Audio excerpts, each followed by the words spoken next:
بسم الله الرحمن الرحيم. يا أيها المزمل قم الليل إلا قليلا نصفه أو انقص منه قليلا أو زد عليه ورتل القرآن ترتيلا إنا سنلقي عليك قولا ثقيلا إن ناشئة الليل هي أشد وطئا وأقوم قيلا إن لك في النهار سبحا طويلا واذكر اسم ربك وتبتل إليه تبتيلا رب المشرق والمغرب لا إله إلا هو فاتخذه وكيلا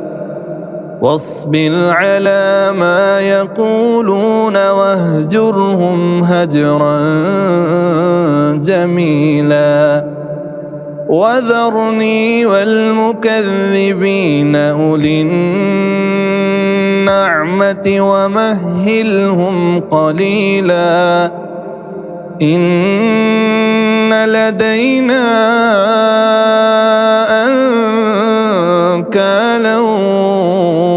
وجحيما وطعاما ذا غصة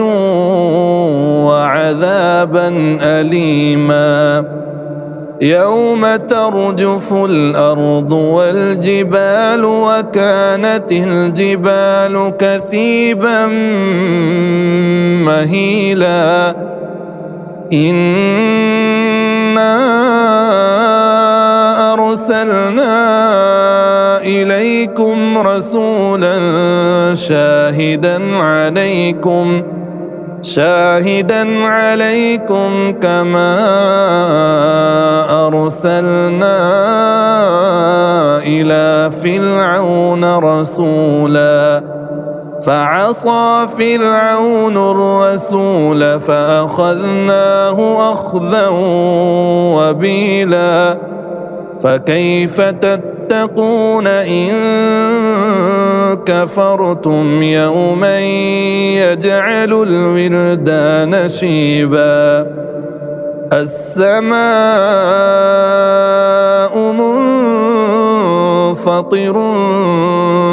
به كان وعده مفعولا إن هذه تذكرة فمن شاء اتخذ إلى ربه سبيلا.